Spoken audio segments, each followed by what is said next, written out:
Praise the lord. యేసయ్య అతి పరిశుద్ధమైన నామములో మీ అందరికీ వందనాలు. ఈ దిన లేఖన భాగము సామెతలు 10వ అధ్యాయము 28వ వచనం చదువుతున్నాను. నీతిమంతుల ఆశ సంతోషము పుట్టించును, భక్తిహీనుల ఆశ భంగమైపోవును. నీతిమంతుల ఆశ సంతోషము పుట్టించును. ఎవరికి సంతోషం పుట్టిస్తుంది?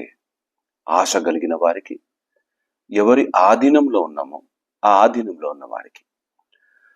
ఈ జీవితం ఎవరి ఆధీనంలో ఉన్నది, ఎవరి ప్రభావమును బట్టి ఈ బ్రతుకు ముందుకు కొనసాగుతున్నదో ఒక్కసారి ఆలోచన చేసే వారంగా ఉండాలి. అపవాది సంబంధులుగా ఉంటే అపవాది వేసే కుతంత్రమైన ఆలోచనలు వాని ఆశలను నెరవేర్చే సాధనాలుగా వానికి మనము దాసులమైపోయి ఈ లోకంలోని వాటిని పొందుకోవాలన్న అత్యాశ, దురాశ మన బ్రతుకుల్లో ఉంటుంది. కానీ యేసయ్య రెక్కల నీడలో బ్రతికి జీవితముగా ఉంటే, దేవాతి దేవునితో కలిసి ముందుకు ప్రయాణం చేయగలిగిన బ్రతుకులో మనం ఉంటే, మనలో కలిగే ప్రతి ఆలోచన, ఆశ ఆయన చిత్తంలో ఉంటుంది. అప్పుడు మనం చేసే పనులలో ఆయన దీవెనను ఇస్తాడు, మన ఆశలను నెరవేర్చి సంతోషంలో నిలబెడతాడు. ఆశ కలిగిన ప్రాణాన్ని తృప్తిపరుస్తాను అన్న మాట ఆయన ఆధీనంలో ఉన్నవారికే చెల్లుతుంది. ఆయన ఆలోచనల ప్రకారం బ్రతికిన వారికే చెల్లుతుంది ఈ యొక్క మాట. ఆయనకు విరుద్ధంగా ఉంటూ లోక ఆశలు కలిగిన వారముగా ఉంటే ఏ మాట కూడా మనము ఆలోచించినది, ఆశపడ్డది మనకు దక్కదు. అది దక్కకపోవడం సరికాదు, ఇంకా పాపాన్ని మూట కట్టుకున్న వారం అవుతాం. లేఖన భాగం స్పష్టంగా చెబుతోంది, మన ఆలోచనలు, మన ఆశలను తృప్తిపరిచే దేవుడు మన వెంట ఉన్నాడు. ఈ ఉదయకాలము మనము ఎవరి ఆశలను నెరవేర్చే వారముగా ఉన్నాం. అపవాది మన కోరికలను, మన ఆశలను నెరవేర్చడం అంటే వాని ఆలోచన నెరవేర్చడమే అవుతుంది. కానీ మన ఆశ, ఆలోచన ఒకవేళ యేసయ్యతో కలిసినదిగా ఉంటే, ఆయన పైన విశ్వాసం కలిగినదిగా ఉంటే, మన కొరకే వేసే ప్రతి ప్రణాళికలో భాగమైపోతాం. ఆయనతో కలిసి ముందుకు కొనసాగుతాం. మన ఆశలు భంగము కావు. యేసయ్యతో ఉంటే ఫలాభివృద్ధి కలిగిన వారంగా ఉంటాం. మన జీవితంలో పొందుకోవాలనుకున్నవి ఆయనలో ఉన్నప్పుడు అన్నీ సమకూరుస్తాడు.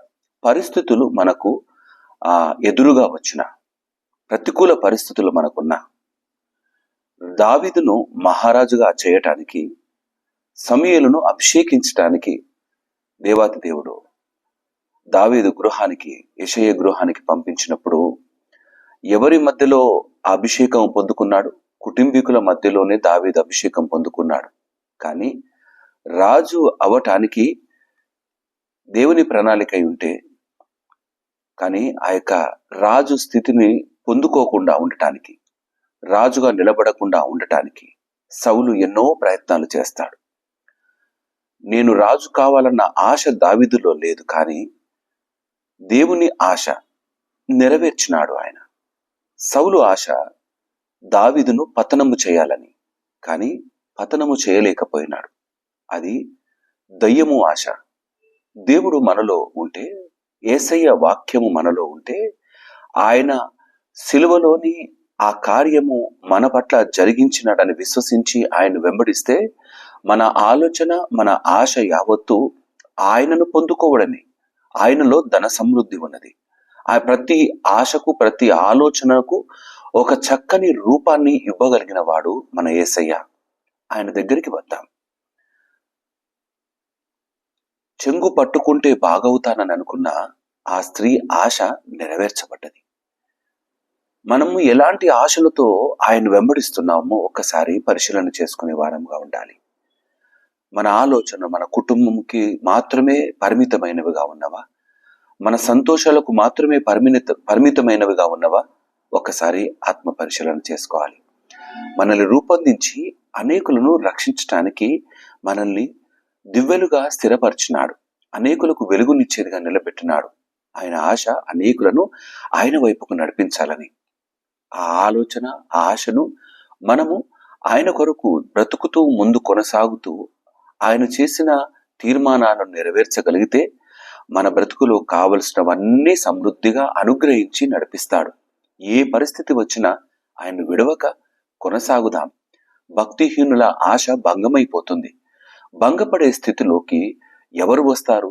దురాశ కలిగిన వారు. దురాశ దుఃఖమునకు చేటు అన్న ఈ లోకపు నానుడు మాట మనందరికీ తెలుసు. ఎప్పుడు దురాశ కలుగుతుంది? ఎలాంటి వారు దురాశ కలిగిన వారుగా ఉంటారు? అపవాది సంబంధులు. వాని దురాశ నేను దేవుని కన్నా కొంచెం తక్కువగానే ఉన్నాను అంటూ తనకు తాను హెచ్చించుకున్నాడు లూసిఫరు ఆ యొక్క పరలోక రాజ్యంలో. కానీ అక్కడి నుండి తోయబడ్డాడు. మన ఆశ ఆయనను దాటిపోయేది కాదు, ఆయనలో ఉండాలి. అప్పుడే మనము నిలకడగా నిలబడి ముందుకు కొనసాగలుగుతాం. అటు నమ్మకమైన జీవితంలో ఆశలు నెరవేరుస్తూ తీరుస్తూ నడిపించే జీవితంలో దేవుడు మనల్ని స్థిరపరచి నడిపించును గాక. తల వంచుదాం, ప్రార్థన చేసుకుందాం. మా ప్రియ యేసయ్య, మీకే స్తుతులు. ఈ ఉదయకాల వాక్యం కొరకే వందనాలు నాయన. నీ పట్ల ఆశ కలిగి నీవు మా పట్ల నెరవేర్చే ప్రతి ఆలోచన కొరకే మేము ఆశ కలిగి ఉండుటకు సహాయం దయచేయండి. మా ఆశలు, ఆలోచనలు నెరవేర్చువాడవు నీవు అయ్యా. నీ యందు భయభక్తులు కలిగి నాయన నీ చిత్తంలో బ్రతుకుటకు సహాయం దయచేయండి. భక్తిహీనులమైపోయి మా ఆశ భంగమైపోయే నా తండ్రి బ్రతుకు బ్రద్దలైపోయే జీవితంలో ఉండకుండా మాకు సహాయం దయచేయమని ఈ దినదేవన ఆశీర్వాదాలతో నింపి నడిపించమని స్తుతులు చెల్లిస్తూ యేసయ్య నామమున ప్రార్థించి వేడుకుంటున్నాము నా తండ్రి, ఆమేన్. దేవుడు మనందరినీ దీవించి ఆశీర్వదించును గాక. ఆమేన్.